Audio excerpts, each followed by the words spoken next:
अब वक्त हो चला है आज के मेहमान से मिलने का। आज के मेहमान हैं डॉक्टर दिनेश शर्मा, मेयर। मेरे पिताजी एक कर्मकांडी ब्राह्मण और उस समय जो कहा जाए कि पहलवानी के शौक रखते थे।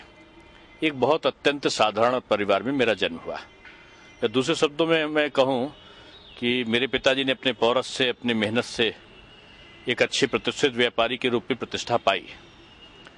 जब मैं पैदा हुआ तो मैं आर्थिक संपन्नता में पैदा हुआ। ये बात अलग है कि मेरे पिताजी ने बड़े कठिनाइयों में अपना जीवन की शुरुआत करी, लेकिन जब मैं पढ़ने लगा तो मैं चौथे पांचवें में ही था, तीसरे में तो मैं इंटर का और बीए की किताबें पढ़ता था। तो मेरे सामने के लोग जो रहते थे, हाई स्कूल इंटर का बड़ा इंपॉर्टेंस था, तो वो अपने गणित के क्वेश्चन या इतिहास का प्रश्न पूछने के लिए मेरे पास में आते थे। मैं 6-7 साल का, 8 साल का रहा हूं, तब से वो मुझे गुरुजी बोलने लगे। बड़े बड़े लोग मुझे गुरुजी कहने लगे। मुझे अच्छा लगता था, लेकिन जीवन का लक्ष्य था कुछ बनना।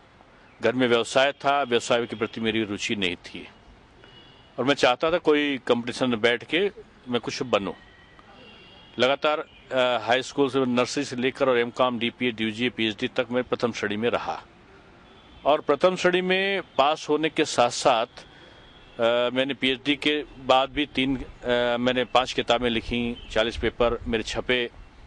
मेरे अंडर में 9 लोगों ने पीएचडी किया और तमाम रिकॉर्ड्स मैंने करीब 8-10 देशों का मेरा दौरा हुआ। मैंने 3 बार भारतीय जनता पार्टी, इसी पार्टी का मैं युवा शाखा का अध्यक्ष बना। 98 तक मैं अध्यक्ष रहा, 2002 से लेकर 1992 से लेकर। पर्यटन के राज्य मंत्री का दर्जा मुझे मिला, चेयरमैन बना। केंद्र में राज्य मंत्री का दर्जा मिला मुझे, मैंने यूथ कमीशन में बना, यूथ पॉलिसी बनाई, पर्यटन पॉलिसी बनाई। कहने का तात्पर्य है कि एक अनवरत एक व्यस्ततम जीवन चलता रहा और मेरा लक्ष्य था मैं अध्यापक बनूं। तो मैंने पार्ट टाइम लेक्चरर ज्वाइन किया लखनऊ यूनिवर्सिटी में। उसमें मैं बड़ी बड़ी प्रतियोगिता में, उत्तर प्रदेश और देश की प्रतियोगिता में मैं भाग लेकर सफल हो चुका था, लेकिन मुझे बनना था एक लेक्चरर। तो मेरे उस समय के डीन थे प्रोफेसर के सक्सेना साहब। उन्होंने एक दिन मुझसे पूछा, मैं अपना नो ड्यूज लेने गया था, किसी बड़ी प्रतियोगिता में मेरा हुआ था और मैं अपना नो ड्यूज लेने गया था। तो उन्होंने मुझसे पूछा कि यूनिवर्सिटी में टीचर बनोगे क्या? मैंने कहा सर बन सकता हूँ क्या? तो बोले 350 रुपये मिलता है और पार्ट टाइम लेक्चरर पे आपको काम करना होगा। अब मेरे खुद के वहाँ 100 लोग काम करते थे उस समय। एक पार्ट टाइम लेक्चरर के रूप में मैं काम करूँ और 300-350 रुपये मिले, हास्यास्पद स्थिति थी।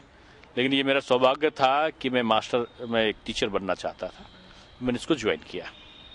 बाद में ये अलग बात है कि पार्ट टाइम लेक्चरर से मैं लेक्चरर बना, परमानेंट बना, कैडर में मैं रीडर बना, कैडर में मैं प्रोफेसर बना।